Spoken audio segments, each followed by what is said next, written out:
어느 날 한 제자가 부처님 앞에 나와 절을 올리며 깊은 한숨을 내쉬었습니다. 그의 눈은 붉게 젖어 있었고 목소리는 떨렸습니다. 세존이시여, 저는 지난 세월 많은 잘못을 저질렀습니다.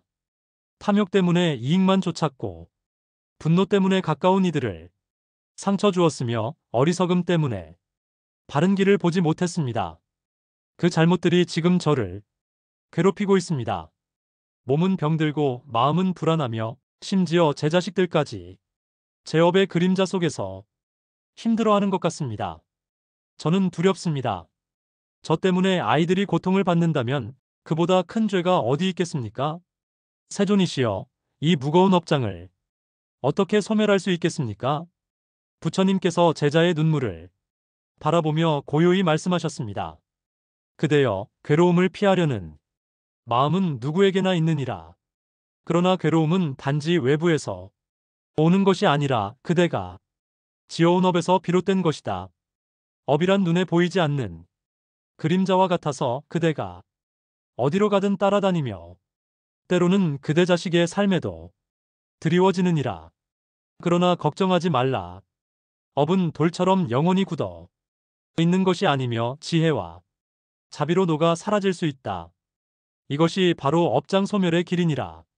제자가 고개를 들어 물었습니다. 세존이시여, 업이란 무엇입니까? 사람들은 업이라고 하면 막연히 두려워하고 어떤 이들은 숙명처럼 받아들입니다. 정령업은 바꿀 수 없는 것입니까? 부처님께서 말씀하셨습니다.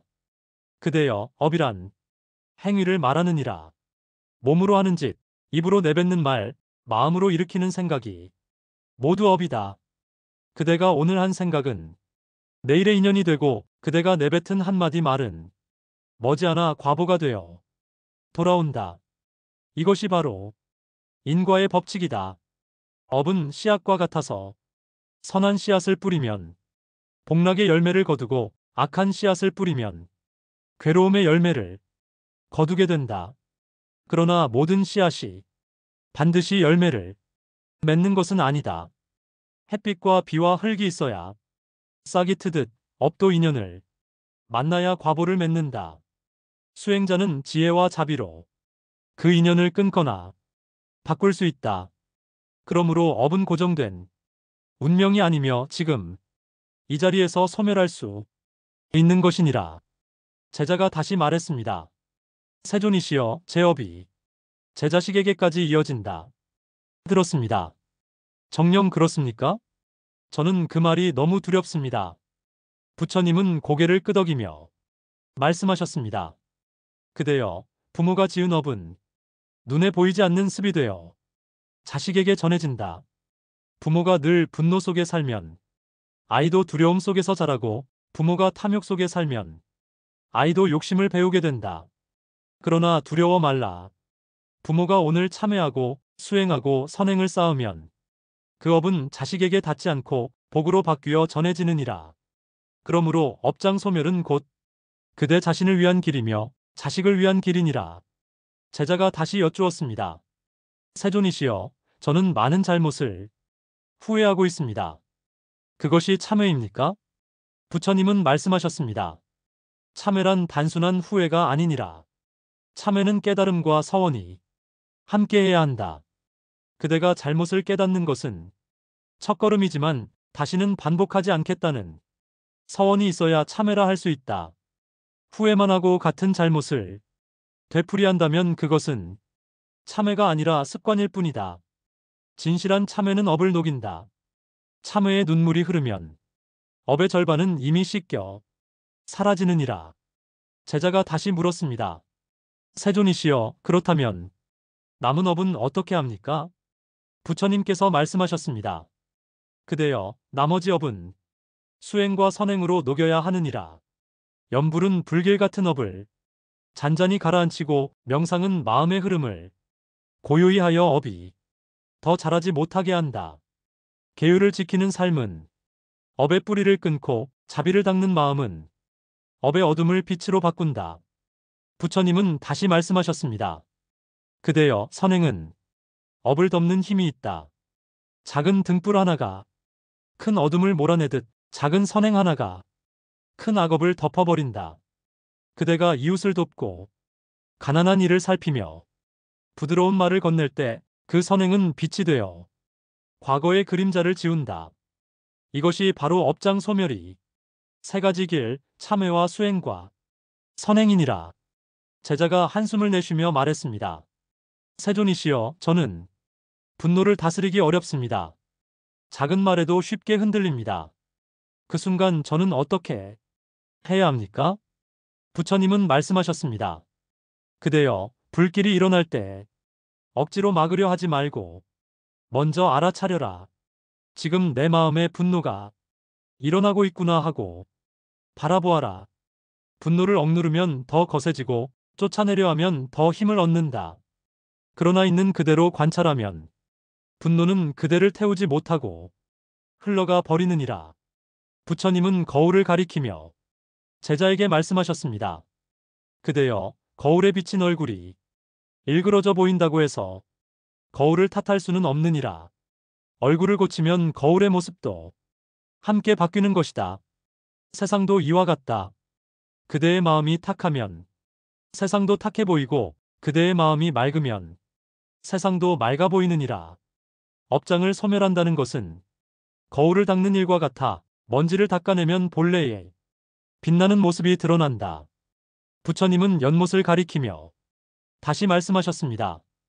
그대여, 진흙 속에서도 연꽃은 피어나 향기를 낸다. 업의 진흙이 그대를 감싸고 있다 해도 그대의 본성은 청정하니 수행과 참회로 연꽃처럼 피어날 수 있다. 업을 짓지 않은 사람은 없지만 그 업에 머무는 사람과 그 업을 소멸하는 사람은 다르다. 그대가 연꽃처럼 피어난다면 그대의 자식 또한 그 향기를 함께 누리리라. 부처님은 강가로 제자를 데려가 말씀하셨습니다. 강물은 늘 흐른다. 흐르는 물은 썩지 않고 새로운 물이 계속 이어진다. 업도 이와 같다. 과거의 잘못이 그대의 운명을 묶는 것 같아도 지금 이 순간 새롭게 흘러가는 마음이 있느니라. 그대가 오늘 선을 지으면 과거의 악은 흐르는 물에 씻겨 사라지고 새로운 선이 강물처럼 미래로 흘러가리라. 제자가 눈물을 흘리며 합장했습니다. 세존이시여, 이제 알겠습니다. 참회로 업을 녹이고 수행으로 업을 다스리며 선행으로 업을 덮겠습니다. 제가 오늘 지은 선한 마음 하나가 저의 업을 소멸하고 제 자식에게 복이 되기를 간절히 서원합니다. 부처님께서 말씀하셨습니다. 그러하느니라. 업은 쇠사슬이 아니며 깨달음과 실천 속에서 녹아 사라지느니라. 오늘 그대가 지은 선한 마음은 내일의 업을 소멸하고 후손에게 복을 남기리라. 부처님께서 제자들을 둘러보며 말씀하셨습니다. 형제여, 자매여, 업은 누구도 피할 수 없는 길이나 누구나 소멸할 수 있는 길이기도 하다. 참회는 업의 문을 닫고 수행은 업의 뿌리를 자르고 선행은 업의 그림자를 지운다. 오늘부터 자신을 다스리고 자식을 위하여 복을 짓고 세상을 위하여 자비를 베풀라. 그대의 업은 반드시 소멸되고 그대의 삶은 청정해지며 그 향기는 세상에 퍼져나가리라. 부처님은 제자를 데리고 고요한 밤하늘을 가리켰습니다. 그대여, 달빛은 언제나 그 자리에 있으나 구름이 끼면 보이지 않느니라. 마음의 업장 또한 구름과 같아 본래의 달을 가릴 뿐 달을 훼손하지는 못한다. 그대가 참회와 수행으로 구름을 걷어내면 본래의 청정한 달이 드러나 세상을 환히 비추리라. 제자는 눈물을 흘리며 부처님께 큰 절을 올렸습니다. 세존이시여, 이제 알겠습니다. 저는 오늘부터 업의 구름을 걷어내고 제 마음의 달을 밝히겠습니다. 저의 참회와 수행이 저를 살리고 제 자식을 살리며 세상에 자비의 빛을 퍼뜨리기를 원합니다. 부처님께서 미소 지으시며 말씀하셨습니다. 그러하느니라. 그대의 마음이 고요해지면 세상도 고요해지고 그대의 마음이 청정하면 세상도 청정해지느니라. 흔들리지 않는 마음이 곧 모든 복의 근원이요 지혜의 샘물이니라. 부처님께서 마지막으로 대중에게 설하셨습니다. 오늘의 설법을 회양하며 이 자리에 모인 모든 이가 참회의 눈물을 흘리고 자비의 마음을 키우며 지혜의 눈을 뜨기를 바란다. 그대의 업장은 반드시 높고 그대의 자식은 복을 이어받으며 그대의 삶은 향기롭게 되리라. 이 영상이 마음에 닿았다면 구독과 좋아요로 함께 해주세요. 나무아미타불, 관세음보살.